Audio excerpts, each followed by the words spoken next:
Well, we have a first announcement we have to make. As probably most of you know, Dr. Sermonara has passed on, and therefore will not be able to give the lecture, of course, that is dated for next Sunday. Therefore, instead of Dr. Sermonara, our old friend Ron Hogarth is going to take it. He's been looking into the Heikesi material and will do as best he can to cover some of the fields that she had intended to cover. We all regret the passing of this good friend. I saw her not long ago up in Ojai, and she's really hoped to be able to be here. But after a long illness, this was not possible. So we all send her a good thought on her way and appreciate the many nice things she has done for us. This morning we have a subject that is more or less highly modern. I remember in Grandma's day, and Grandma was quite a character, anyone over 65 retired from human life. They put on black, a little touch of white perhaps, a cameo pin. Of course, no hair dye ever touched their brows. They wore no makeup, flat-heeled shoes, and dressed almost entirely in conventional black. They then sat quietly on the porch and did the knitting, or perhaps occasionally acted as the senior hostess of some important family gathering. This was considered to be the proper way to meet the coming of the years. To do anything different was to bring considerable criticism from the neighbors. It was rather important to stay within the pattern. All this reminds us of a bit of Greek mythology. In the old classic texts, especially the Hesiod in his Theogony, the kingdom of heaven passed to Saturn, who became king of the material world. He was an elderly gentleman in mythology, rather pained expression, slender to distortion. He was winged sometime, but he also always carried a scythe and an hourglass. And in astrology at that time, he was assigned to that part of life after 65 years. Of course, the Greek mythology goes a little further, but most people haven't noticed it. After this went on for a while, Jupiter tossed Saturn out and took over the kingdom himself. And Jupiter was of an entirely different temperament. Jupiter was philosophical, and as the word implies, he was jovial. He was wise and learned, religious, had much to do with self-improvement, and also had an irresistible sense of humor. It is said he was the chief of those upon high Olympus who, observing the happenings of mankind, laughed heartily. So, and now we find, according to the Greek mythology, that the period after 65 is under the keeping of a very jovial, happy, wise, and impressive personality, who enjoyed not only the good things of life, but enjoyed learning and was the patron of wisdom and religion and most of the higher educations with which we are now associated. Now, the modern statistic findings, in spite of smog, pollution, and other things, is that we are living longer than we ever have before. And today, it is not at all unlikely that a person retiring from a business or occupational career at 65 will have 20 good, happy, useful years to do something with. And this has been the rub up to the moment. The whole psychology of the situation has made it very difficult for the individual to make the best use of the best years of his life. In early life, we all have burdens, we have responsibilities, we have the problems of taking care of family and the community. We are more or less bound to occupations which may or may not be very satisfying to our inner lives. And then comes the time that they've all been looking for, when at last there would be freedom from this labor. The freedom was not entirely without restriction, because in many cases freedom meant to reduce the standard of living considerably, to try to get along on a pension and a little social security.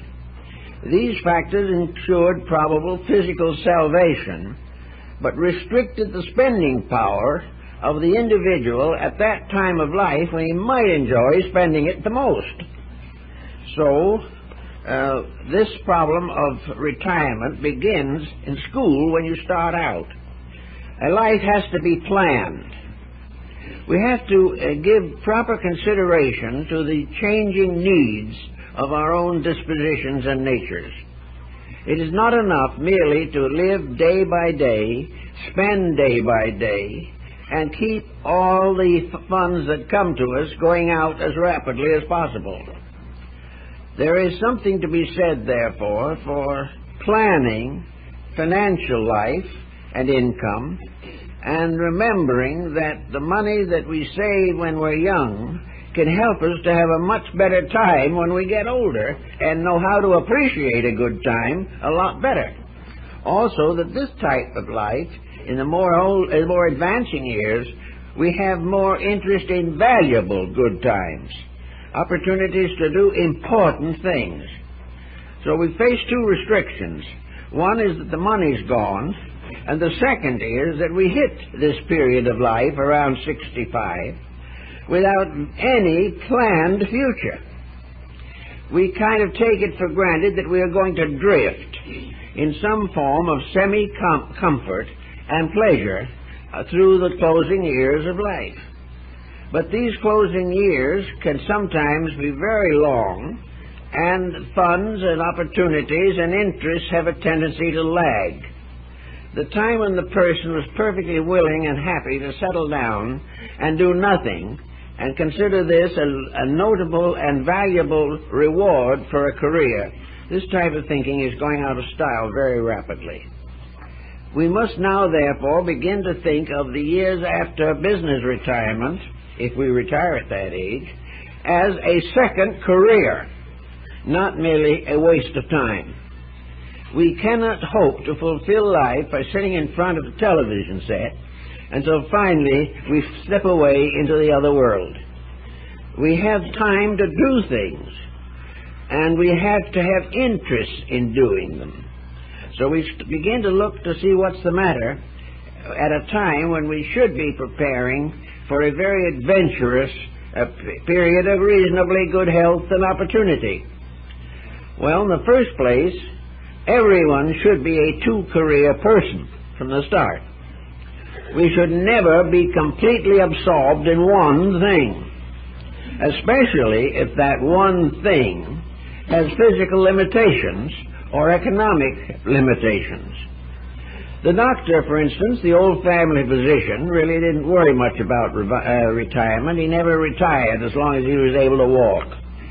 His career might extend far beyond the 60 or 70 years that was the measure of economic careerism.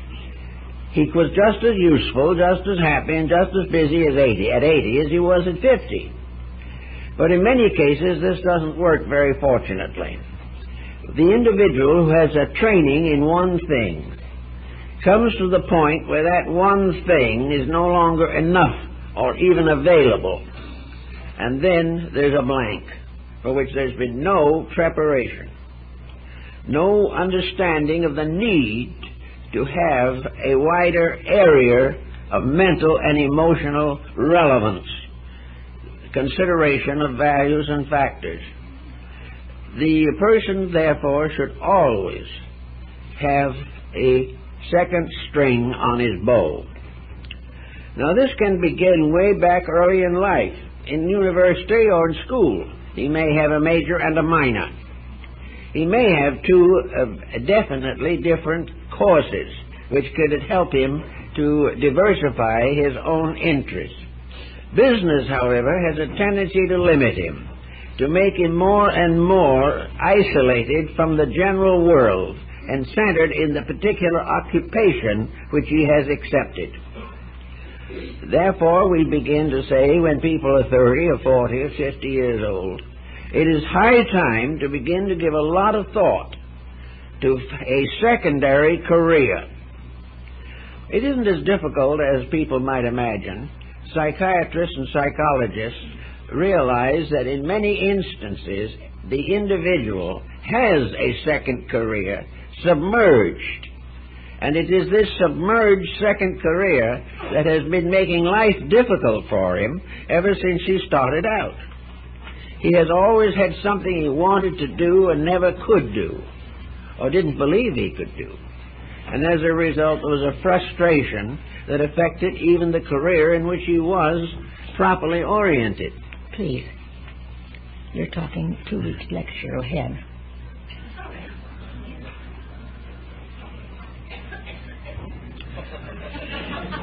Have I got the wrong title? You got the wrong title.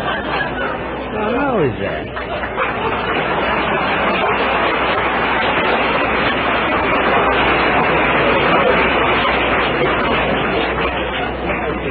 All right, we'll keep right on from here.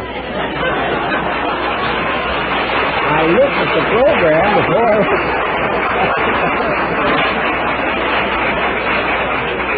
By the time I got through, maybe you would never have known the difference. But actually, here we are, right on the problem we're talking about. We need second career. We come into the world, get stuck in something that we are doing, and in this state of being limited and restricted, we factually have no recourse but to go on in this rather lazy way. Well, if we're going to use this subject, we can say that we do bring some of our troubles with us into this world. In fact, many of us, I think, bring most of them. But the troubles that we bring into the world manifest in our careers. We face them every time we take a job. We face them when we go to school.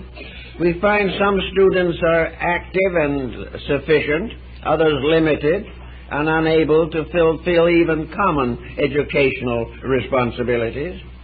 We find some who are born optimists and others pessimists, and we find each individual working towards some kind of a life security. Now, it may well happen that the actual fields of endeavor, which his latent talents will bring into play, are not available at the environment where he is living today. It is also quite possible that the individual was in the previous life ahead of his time and is still so, that he has been dreaming of a utopian dream of the future for which he gave his previous life, and the earnings and yearnings of which he brings into the present one. So we can bring into it, life as it is, all kinds of unfinished business. And the problem of what to do with our life when we get here is probably the most important of the unfinished business. So, to go back to the subject we started out in, we take a job, we work through it to retirement, and then we are lost. Whatever the compulsion is from some previous embodiment, if there was one, and that is one compulsion, has been killed by the pressures of immediate circumstances. We have gradually been forced to sacrifice ourselves and our purposes for the well-being of those around us for whom we have unusual regard and affection. So we come in with certain talents, very often have no opportunity to use those talents, and then find the end in a rather routine business situation which rewards us only financially. Well, the financial reward is important, and to some people their profession is well satisfying. They enjoy it, they do well with it, and they continue on to the end. But here again we come to this problem of how are we going to get out of the mysteries of the subconscious, or that from which we have spawned the present embodiment, and fulfill more of the greater part of ourselves. If it is true that we bring into here a vast amount of unfinished business, it is very probable that this unfinished business has something to do with more than earning a living. The human nature, the soul in man, is not economically oriented. The body has its requirements, and most persons sacrifice all else to the requirements or satisfactions of the body. So whatever else came along has had very, very little consideration. In a highly industrialized world such as we live in now, it is quite possible that the average person in his regular career cannot afford to think, cannot afford to dream, cannot afford to hope for a better way of life. He must stay with what he's doing. But then comes this period in which he is no longer a servant of his physical conditions unless he chooses to be. So somewhere in this mystery is the possibility of unfolding potentials after the burden of regimented existence is past. So we could say that we have at least 15 or 20 years in life in which we can release parts of our nature which have had practically no expression in our daily contacts with existence. Somewhere in each person there is an inner life that must have some expression. And to go out of this world without having an opportunity to develop some of the internal initiatives of our lives is a sad and tragic but all too common thing. We are gradually changed into elements of an economic or industrial machinery, and in this we must remain until the bitter end. But with the coming of Social Security, pension systems, and matters of that nature, the bitter end does not have to be one of complete involvement in survival, trying to get along on a restricted income, trying to find what pleasure one can without the money to do it with. And looking back on the vast amount of money that may have been wasted along the way, which would be more useful after 65 than it was before 65, we begin to philosophize, and the empire of our older years comes under the rulership of Jupiter rather than Saturn. We are all looking more than any other way and any other thing for the solution to the needs of the inner life. These are the needs that press forward out of the past. Actually, we think of the human being as born and dying in this world, but actually the human being is a long creature in existence. It has survived ages. It has gone forward through degree and culture after culture. It has been part of countless civilizations. It has spoken many languages. It has followed many paths, and comes now into the world with certain responsibilities and needs. It is almost certain that one of the most important traits of character that we have to develop in our present embodiment is discrimination, to find out what it is that will do the most for the greater part of ourselves. This little material island that we call the body is actually surrounded and permeated by the great ocean of spiritual space. There is a tremendous universality in which we live and move and have our being. This universality tells us of the tremendous potential in ourselves, but we have very little opportunity to do anything with it, and very little incentive. Everything that we do here narrows us more and more into the physical environment. Now, if the world environment physically was in a happy condition, if we could prove beyond question of doubt that we learn more in the material world than we can possibly digest in a lifetime, then perhaps this physical condition would be worthwhile. But for the most part, we are blocked in learning. We are prevented from thinking. We are restricted in our efforts to enlarge our own horizons or deepen our own understanding. If we depart from the conventional patterns of things, we are considered eccentric and penalized. So we bring into this world all kinds of possibilities, all kinds of arts and sciences that have, some of them, no longer any contemporary existence, but could well be revived for the common good. We also bring within ourselves this great hunger to grow, an infinite desire to expand and enlarge and enrich the total pattern of our existence. In order to do this, we must have time. We must have opportunity. We must have considerable interest in doing these things. Therefore, we come back again to the fact that we all have to buy, in one way or another, a certain amount of leisure time with which to use for thought. We have to pay out of our daily wages for the privilege of being thoughtful, intelligent, conscientious persons. We are not just given this. We have to do it ourselves. The majority of persons claim that after they have done a day's work, they are too tired to consider other matters. So they waste many hundreds and thousands of hours in some kind of entertainment that does not entertain. So the planning of a time to grow brings into focus this problem of the second subject that I've just received here. And that is, do we bring our troubles with us into this world? We do not necessarily bring troubles. Rather, we bring the capacity for trouble. We bring into this world with us attitudes which can well lead to trouble.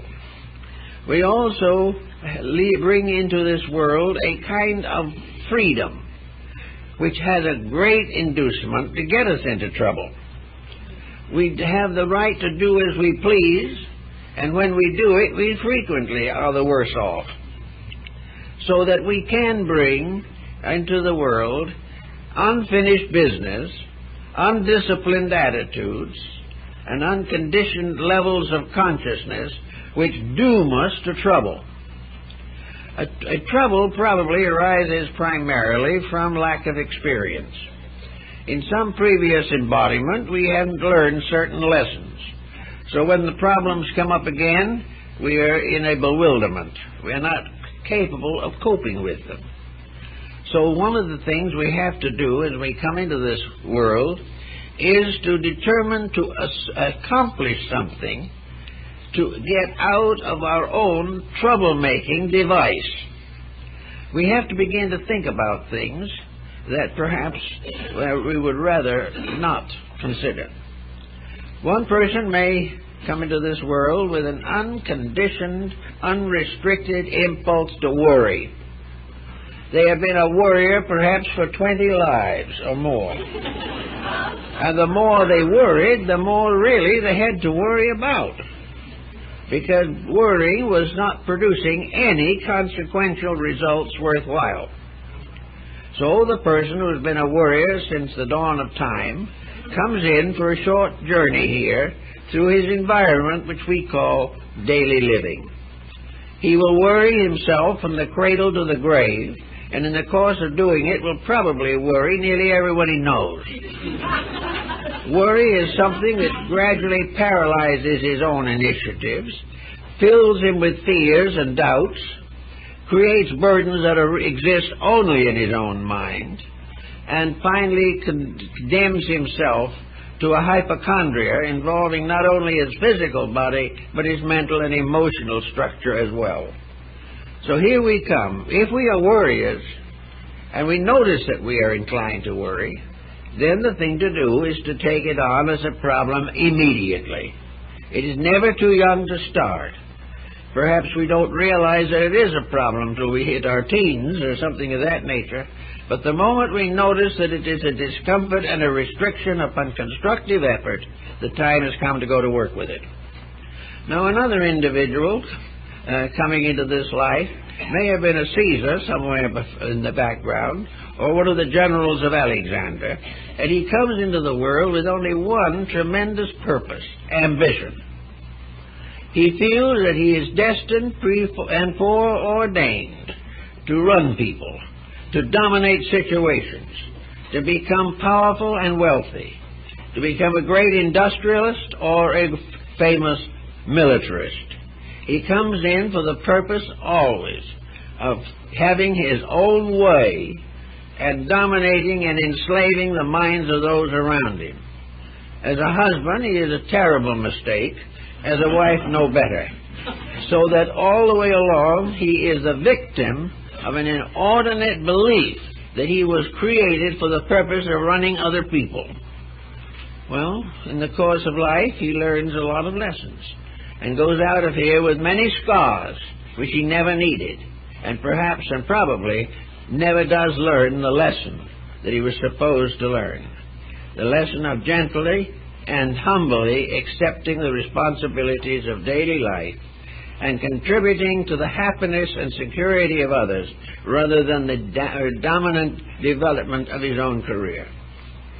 So he has wasted a life by failing to change his own pressures of personality. Then there may be another type of person that comes along who is very strongly theologically inclined. Perhaps for many lives they were in religious houses. Perhaps they were monks or nuns, or belonged to some other religion in other parts of the world. But they come in with nothing on their minds, actually, but a tremendous religious intensity. Quite young in life, they probably joined some religious organization as a natural expression of their pressures, and then settle down very often to an unreasonable frustration, in which instead of growing and learning and helping and serving, they simply settle down into the idea that piety, that the constant saying of prayers, the constant reading of scriptures, and the practice of certain physical austerities will fulfill life. These people succeed in going through the entire problem of existence without actually solving any of the real pressures of their own natures. Beneath or around this religious intensity, there is always the problem of social adjustment. These people avoid that and ignore it. Instead of rising to meet a problem head-on and solving it, they hide, taking refuge behind walls or psychological shrines to escape the challenge of daily living. These people are unable to cope with life. And this lack of coping is the result of having failed long ago to learn the lessons of adjustment. So they come in with tremendous pressures which are unable to lead them to any successful or constructive end. Then, of course, there are always those groups that arise with tremendous intensities in various fields of art, music, drama, religion, philosophy, education, science. There are the born scientists, the born opera singers, the born musicians, the child of 10 who is a mathematical genius. These types of individuals come in all the time, bringing with them assets out of the past, but for the most part also bringing with them liabilities. These tremendously intense people gradually become so immersed in a particular field of activity that they forget or choose to ignore the large problems of life. They consider that if they are a great artist, they have done it all. If they can exhibit in a salon, they are a success. If they can find a new gadget for some industrial house, they are inventors. Each of these persons has his own little world. And history, biography, and the records that we all have show that these little worlds are not always very satisfactory. We find the great musician whose private life was a complete problem. We find a man like Richard Wagner, who was one of the great musical geniuses of all time, whose physical life was simply unbelievably confused. he never did straighten it out. Then we find somebody else who has great depths in invention and things of that nature, but has done nothing to fulfill the needs and responsibilities of a family, or the raising of children, or the problems of daily living. So little by little, these specialists isolate themselves from the great course of life. They forget humor, they forget the joy of living, they lose touch with nature, they become hopelessly involved in projects which belong to a world which is changing. The inventor of some gadget makes quite a reputation while he's here, but 50 years after he's gone, the gadget is obsolete. He has done nothing to perpetuate the better part of anything. So behind all specialized occupations, all specialized careers, is the basic problem of living in this world, which appears to be the reason why we are here. Living in this world means to have a useful life, helpful, constructive, cooperative, a life in which the inner nature of the individual has an opportunity to express itself through joy, through love and affection, through respect and friendship, and through mutual service to the common good. As we look at these adjustments, it becomes obvious that nearly everyone has within himself the capacity for several such adjustments, but does not make use of them. Rather continues in his own narrow way, leaving this world no better than he found it, and perhaps a little worse. This type of situation has to be faced by everyone who believes in reincarnation, who believes that they are here, as Buddha pointed out, for one reason only, that they are not perfect. If we were perfect, we wouldn't be here. If we made no mistakes because we had learned everything there was to learn, then the infinite wisdom of nature would not lock us in common circumstances again. It is what we never did well that we have to do now. It is what was never finished that has to be completed.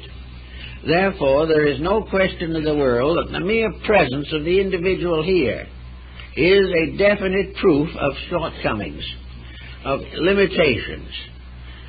Of course, I know we've had people come to us and they admitted all this. They said they had shortcomings, but they didn't make any difference because the thing they wanted to do, they had achieved.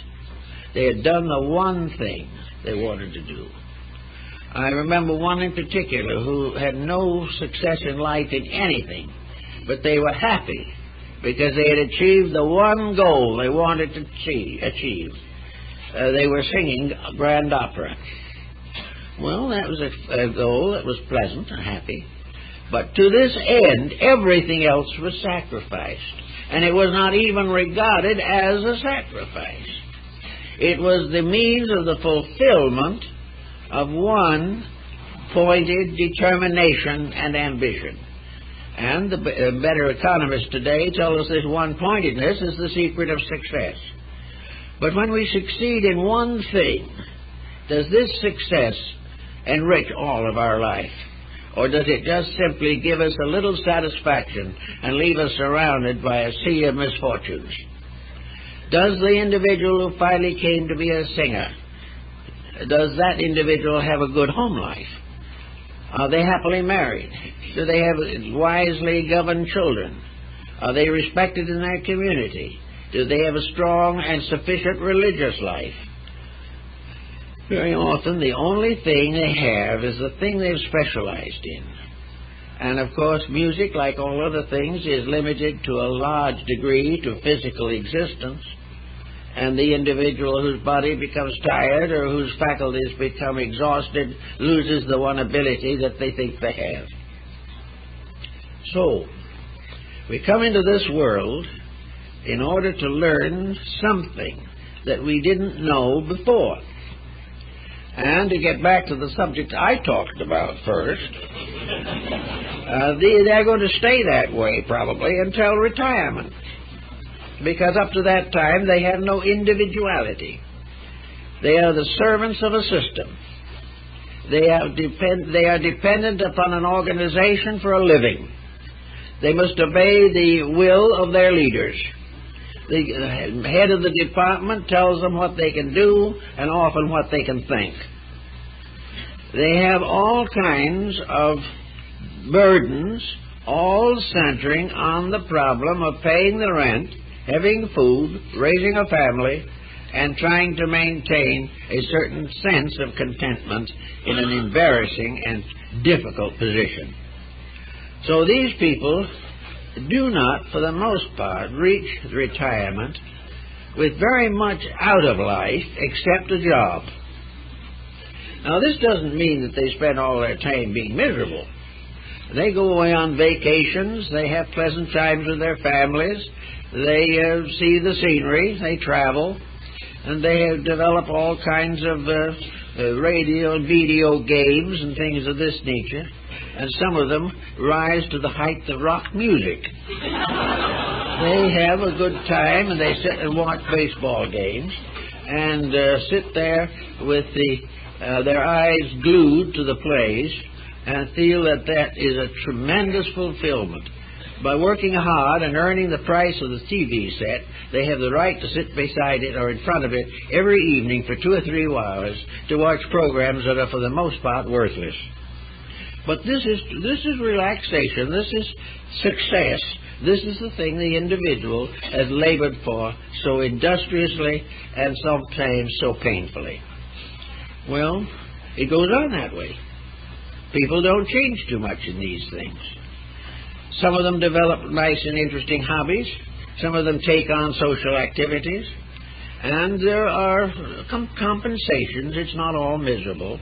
The individual has a kind of feeling that he's getting along as well as the next. But somewhere along the line, the problem of growth still does come into the picture. Man is a many-splendid being. He is a tremendous creature.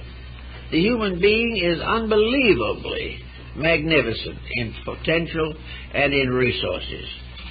That this individual should spend all his time tightening a bolt in an automobile just does not seem to be the proper destiny. This destiny must have something else in it. Now, if he has to make a living by tightening this bolt, that's all right. He has a right to make a living. But by making a living, he earns certain time for himself. He gains certain freedoms and certain liberties. Because he works, he has a home. Because he has a home, he has a vacation. He has all kinds of privileges also. But what does he do with them? Does he do anything more with his spare time than he does while he's tightening the bolt in the factory? It is just a narrow squirrel cage of activities. Now, by the time he gets to the point of retirement, he is more or less anxious to rest. And this problem of looking forward to rest is probably the greatest delusion in the world, because there is nothing more boring after the first 2 weeks. The individual with nothing to do is supremely miserable. So he has to find more artificial things to keep his mind off of his own uselessness. So he takes on all kinds of activities, perfectly aware that they don't mean anything. But after all, you just can't sit and look at the sky forever. Now, there's where the growth factor could come in. If we brought back from some previous life unfinished business, we should be able to do something to interpret those working years which have preceded the retirement period. We now have a life of many years of social contacts and social involvements to look back on. We can think how we handled a marriage. We can wonder if the divorce was necessary. We begin to consider what might have happened had we raised the children a little differently. And had we learned to do things that were important instead of buying that expensive car. Were we justified in putting every nickel we had into something the moment we got it, so that to the end of our business career, we were never more than a few months ahead of debt? Was this a good life? After we've lived it and can think about it, we can also wonder what we didn't have that might have made it better. we begin to have our own book, our own life as a textbook for growth. We are able to begin to estimate how we could have used things better, and the moment we make this estimation, our consciousness helps us to make these things better. It gives us the learning. The incidents do not end in learning. It is our understanding of the incidents that ends in learning. What happens is not the meaningful thing. It's what we think of what happened, what we do about what happened, what we learn from what happened that helps us to grow. These are the things that, therefore, the person can contemplate from a higher perspective of life. He also can have his religious life enriched. He can have all these things made more important because he does not have to conform with the requirements of an industrialized civilization. So, if he starts, say, at around 30, 40 years old, to understand these things, he can then do something to fulfill the laws of nature, the great laws of growth. Here we have in this world about nearly 5 billion human beings, most of whom go through the spans of life with little or no insights. The majority of people are simply wandering through the years, some of them suffering through the years, trying to understand the reason for their own existence, and finally giving up in despair. They have not any real skill in understanding or estimating their own natures. Somewhere in education, there should be courses to help people to understand themselves, not psychological courses to find out what's the matter with them, but rather philosophical and educational courses to help them to know what to do to unfold and release the potentials within themselves. It is quite obvious that, for instance, computerization is not a potential. The individual was growing long before there were computers, and he will continue to grow long after they are forgotten. The problem is, if he devotes his entire life to learning such a thing as that, he dies no wiser than before. It may not even be that these instruments will be in use the next time he comes around. There are many things we've learned in the past that were no use and will never survive. But what we had to learn in the past was how to grow. And if we didn't learn that, all the rest was a mistake or a failure.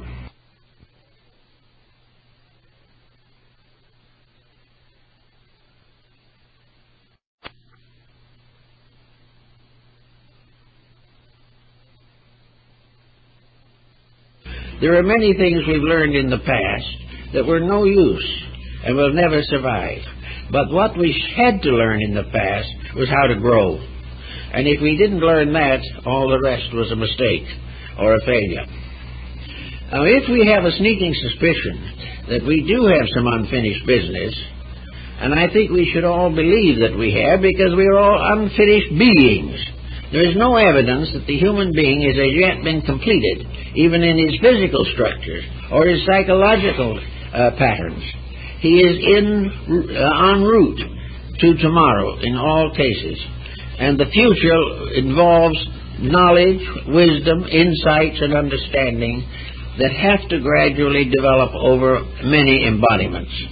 But now is the time to recognize that if there's anything about you that is different from what other people think and have, there's a reason for it. And if you are a person, then as a person you are growing up in a world of persons. And the growth process has to do with the achievement of cosmic citizenship. It has to the achievement of a completeness of self, which enables us to unfold without restraint the incredible potentials of our own inner lives. All of this true growth comes through the unfoldment of potential, not merely the education of the concrete mind in techniques. It is the person growing up. Now, what is that person really like? How do we know that person? What is this being that we would like to be and yet we somehow have not even a speaking acquaintance with? Well, probably the answer is that we will never know exactly until we become far wiser than we are now. But there are certain guideposts, there are certain landmarks that can help us to understand. The person that we would like to be, or the being that we would like to equal, is in most cases one of the world's great teachers, one of those who have become the spiritual and philosophical leaders of the race. The great examples, beings like Buddha, Confucius, Christ, all of these great teachers whom we have identified with the highest nobility of our attributes, characteristics, and talents. Somewhere in each of us is this universally learned being. How to get to it, what to do about it, is always difficult. But we also know that the intellect isn't much help. It helps to some things. It helps us to understand the reason for things. It helps us to think through the projections of our own memories. But in some mysterious way, there is another power, the heart, which alone seems to be able to sense the realities.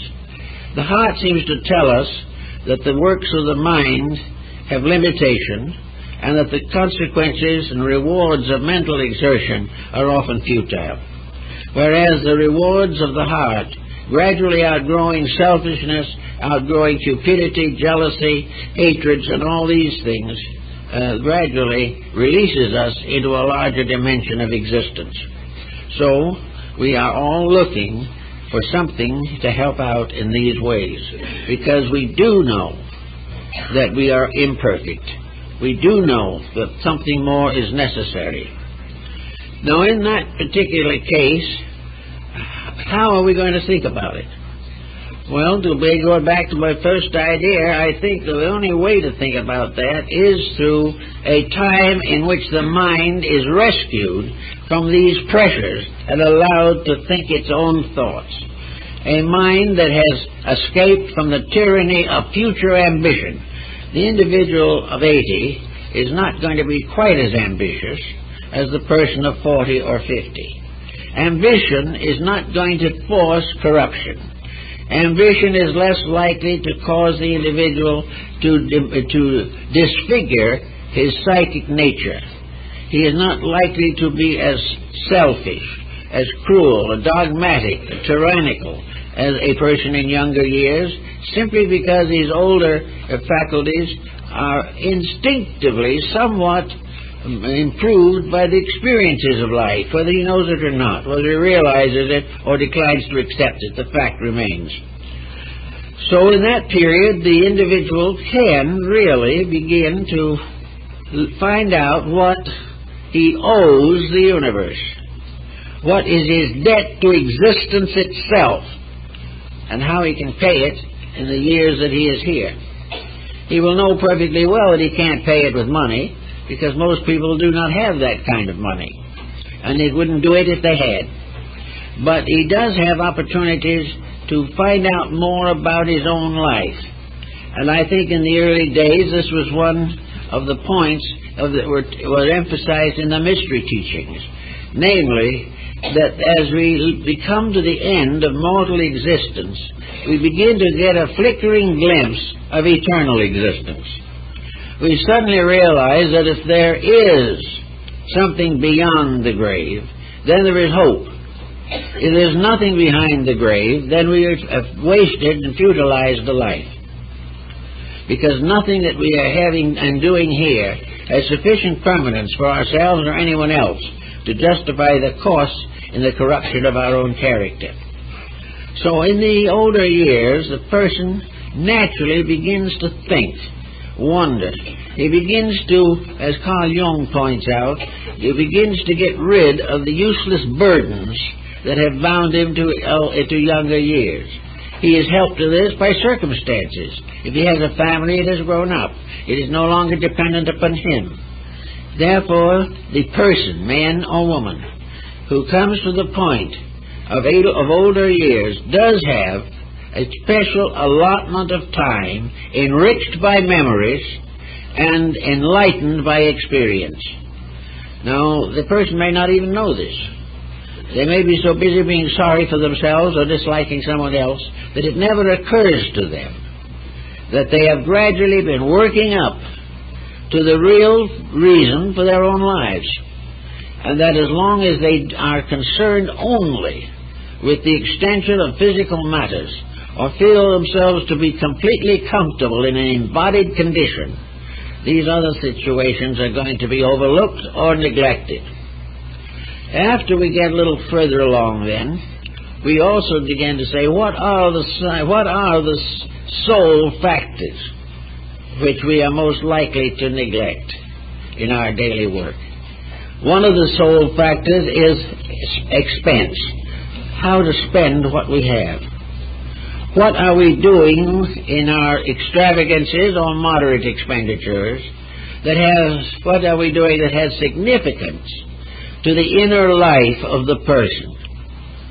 I think perhaps Muhammad summarized that better than most others in the simple statement at least attributed to him, and when he said, if I had 2 coats, I would sell one of them and buy hyacinths for my soul.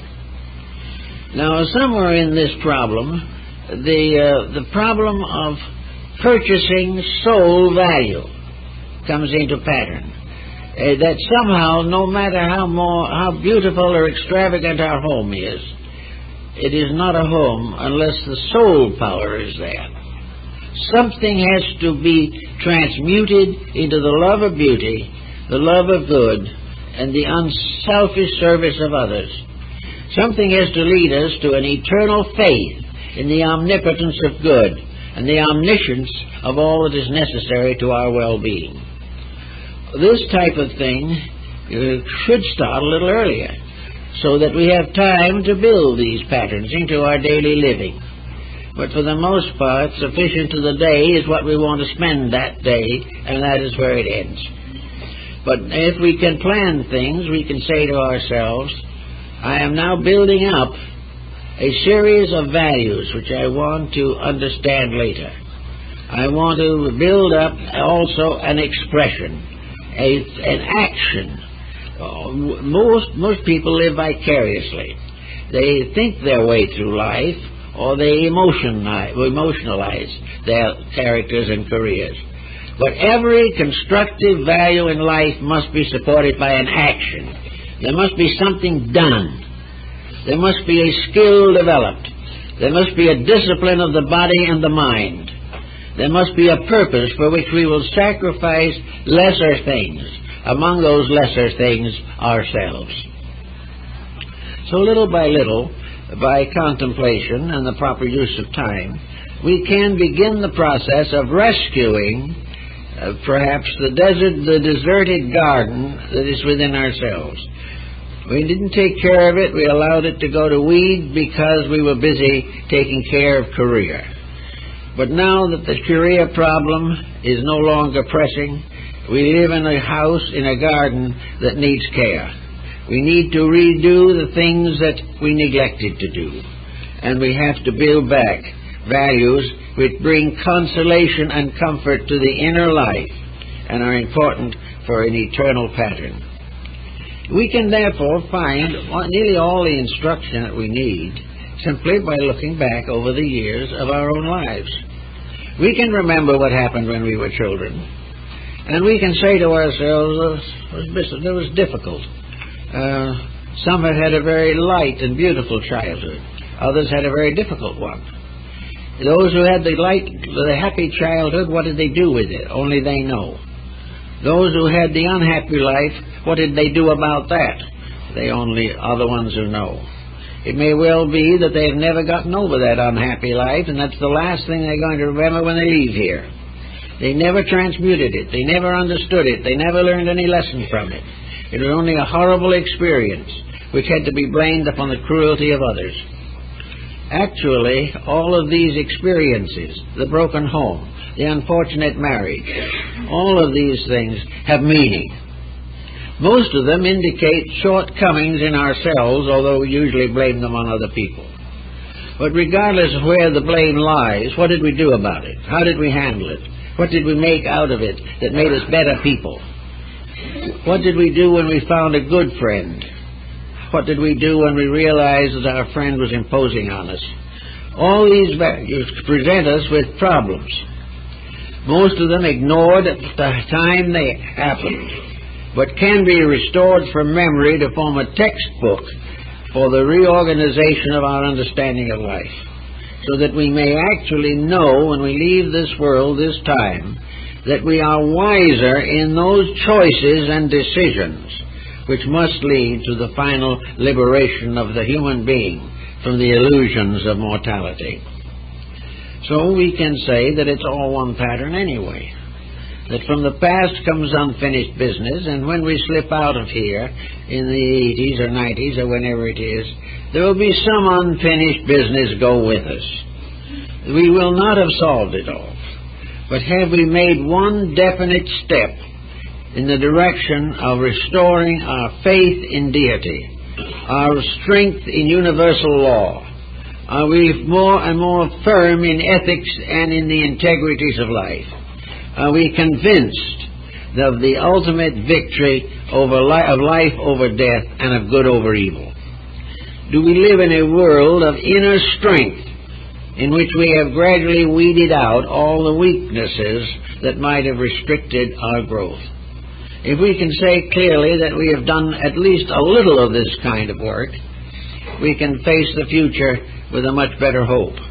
Also, it is an opportunity for many people to understand the world much better. At this time particularly, where political issues are extremely tense, where crises are everywhere in the air, the individual needs a better understanding of humanity than most have. We depend for our understanding largely upon reports, television programs, or the incessant line of books by informed sources. Most of these informed sources are not very encouraging, and they tell us very, very little about the hearts and minds of other people. If we do not like certain people, we can find nothing good in them. If we do not find good, we cannot cooperate. Little by little, our entire environment, which we are supposed to learn to understand, becomes all out of focus and becomes a mass of fears, doubts, hazards, and uncertainties. But in our older years, we can travel a little at least. We can visit some of these places. We can understand them. We can actually enroll in a school if we want to and study international relations or studied diplomatic courses, so that we gradually get a little idea of the facts of things. Because mostly we work from prejudice, and prejudice works from ignorance. We do not understand the great motions of society. We do not know how to cooperate with them intelligently. So we take something and say this is good and something else this is bad, and have a terrible time trying to decide what political candidate we want to vote for, because we're not sure we know that any of them know what they're doing. So all this type of thing we have to do something about. And little by little we can transform ourselves into knowing mechanisms that have the ability and the skill to solve problems, to understand properly. And the more we understand, the more we can cooperate with life. The less we understand, the more certainly we will compete with everything. So cooperation and not competition is the life of man's inner maturity. Therefore, we say it's good to believe that we have been here before. How else are we going to explain life? How are we going to get any moral value out of the fact that perhaps we inherited some certain negative trait from a remote ancestor who was hung for murder?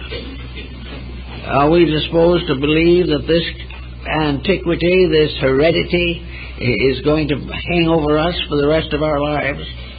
Are we going to be the victims forever of things that have made us unpleasant and uncomfortable and for which we never have been to blame?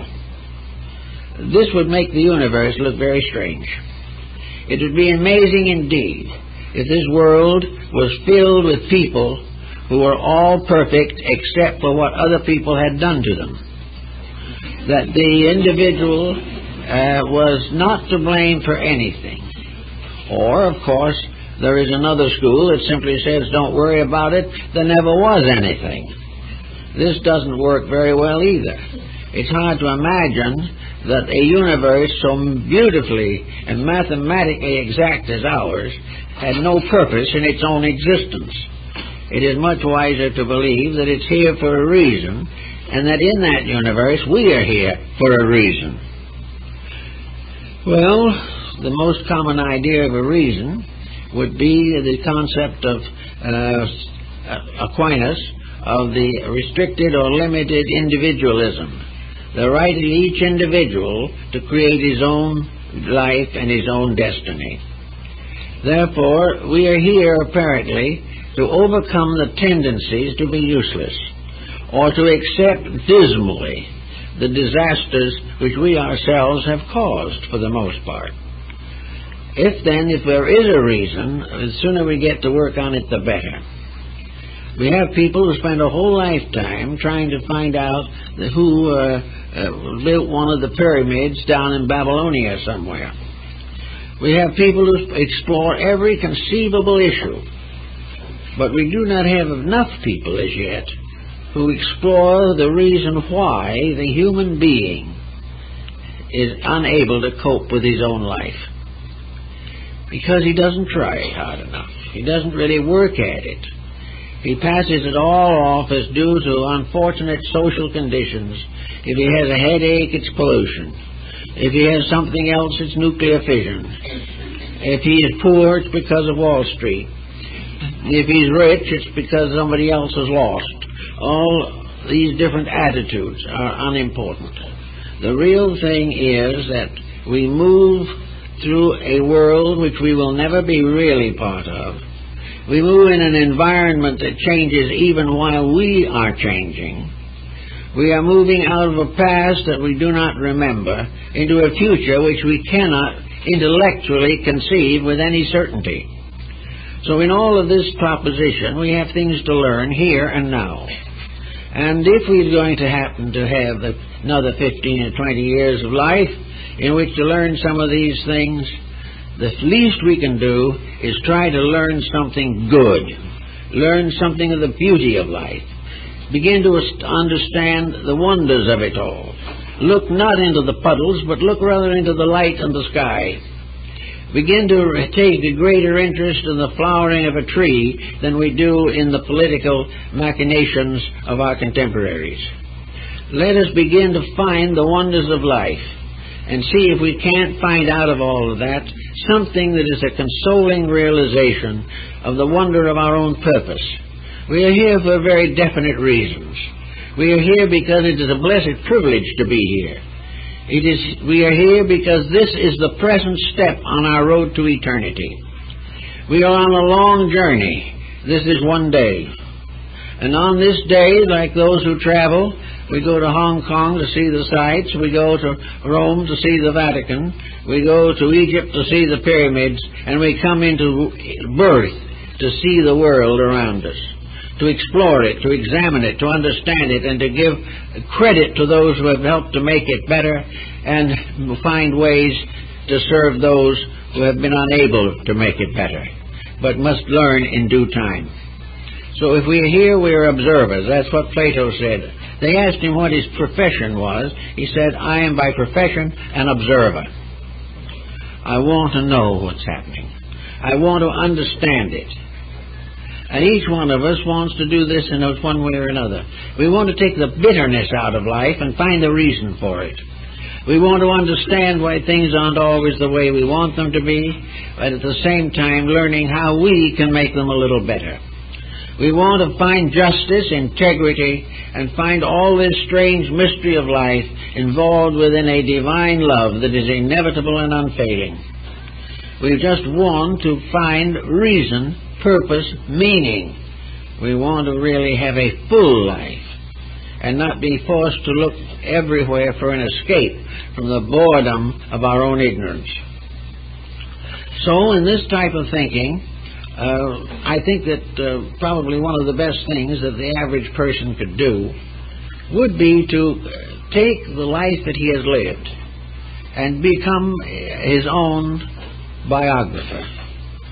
He could take a nice little time off somewhere along the line and make an outline of everything that he consciously remembers about his own life. Beginning as far back as he can go, he can put down the credits and debits. He can explain the way he was hurt or the way he felt. He can explain why he believed himself to be understood or misunderstood, usually the latter. He can also, why did he marry that person? Was they right in the way they handled the children? Did they work out a way that was compatible? Did the family itself have closeness, or was it a competition between husband and wife? Do the new children, the grandchildren that come along, are we able to do something with them that is useful? How can we find out day by day what we did that was right and what we did that was wrong, and learn to grow from it? Instead, we can turn our own lives into laboratories in which we can keep records of a tremendous complication of procedures and functions. Well, it may be that as we go along we find so much unfinished business that there's not much chance of getting through with it even in 20 years. But we can start, and we can gradually become aware of what has been called the importance of living. Lin Yu Tang wrote a book on that subject. This is the importance of living. That regardless of everything else, to be alive is a major circumstance, a very significant experience in the mysterious flow of life. Therefore, to find the importance of living, it must tell us something.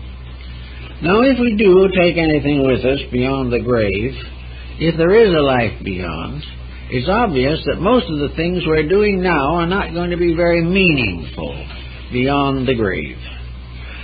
We may become the greatest banker in the world, but where there are no banks, this is not a especially significant achievement. We may decide that we are the greatest artists who ever lived, but we will be brought down to humility when we understand the supreme artistry of creation itself.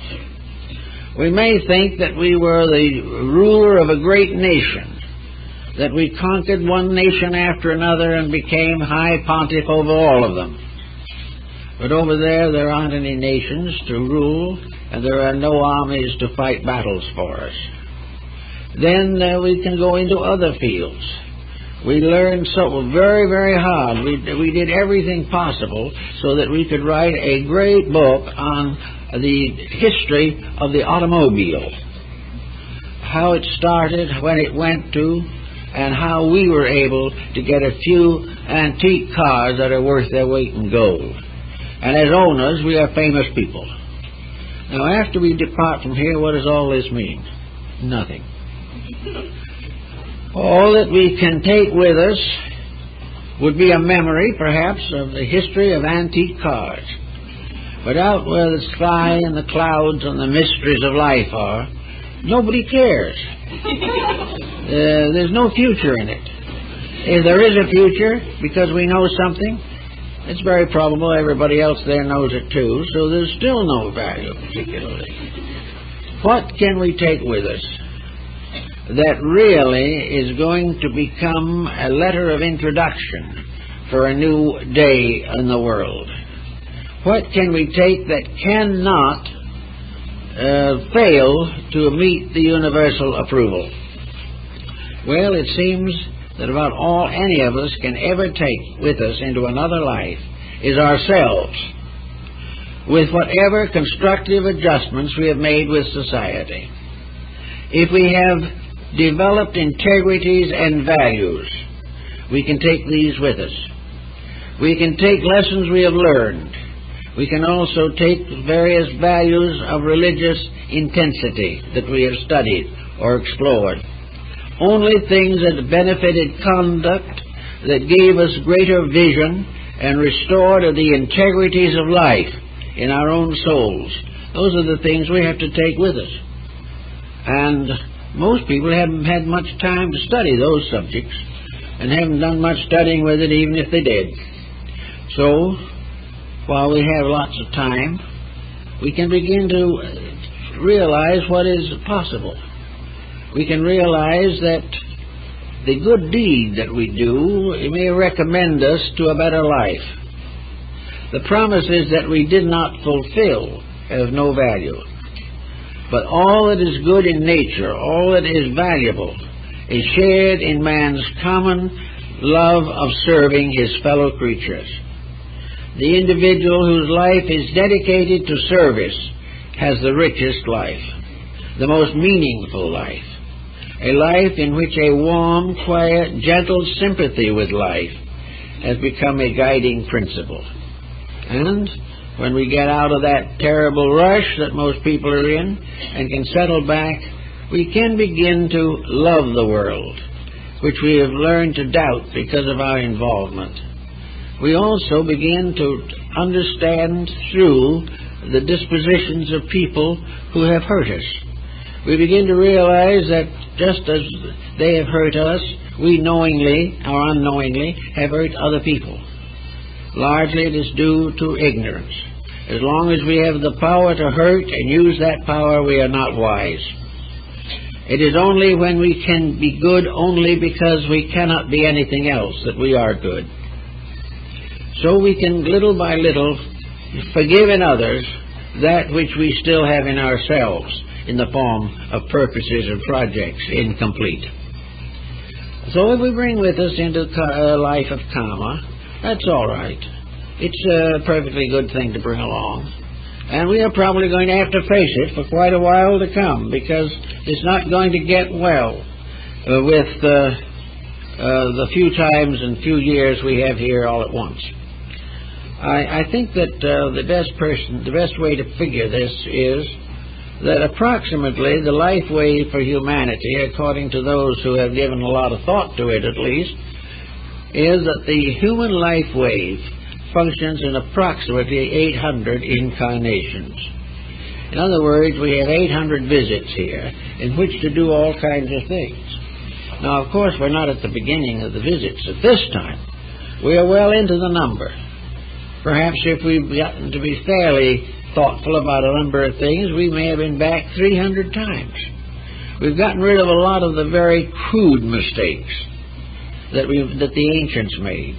And now we have to go to work on the sophisticated mistakes that we are making for ourselves. Little by little, however, the individual gains the powers of virtues for which he was fashioned. Somewhere in the future of things, the individual is going to be more than he is now. He is going to be more important than he is now. He is part of the great chain of leaderships, of governorships and followings that go all the way through space. He is part of a great system which includes all the stars in the cosmos, all the universes, and all the dark holes in them. He is part of something that goes on and has a triumphant destiny. The soul in himself is the thing that growing up, it will cause him someday to be called forth and rewarded and told that he has been a good and faithful servant, and that now he is going to come into his reward. This becoming a faithful servant leads we do not know where now. Maybe it leads out into space. Maybe someday each of us will be responsible for a star or a planet. Perhaps each of us will create a whole order of life within ourselves, and then, like kindly parents or the great Buddhas of the past, to sit and meditate, protecting the souls that have come out of ourselves. Actually, we're not so far from that if we think about it, because each one of us has inside of himself a race of beings dependent upon him that is more numerous than the stars in the sky. Every cell, every atom, is a little world over which man has a certain government. With a tyranny, he destroys his own body and all the life in it. But someday, it may be his destiny to preside over a creation which has emerged out of his own soul, which is part of himself, and which he must also lead to liberation. All of these things are parts of the great philosophies and thoughtfulnesses of life. And when you're sitting around being a little quiet, we might be able to sacrifice a few commercials for detergents and think about some of these things. It might do us well. Also, it might give us incentives. It might prove to us why it's necessary to do some of these things. Why can't we just all get out of here, lie down, go to sleep forever? Nature simply couldn't do it that way, because nature does not work and build for millions of years to end the thing in a cipher.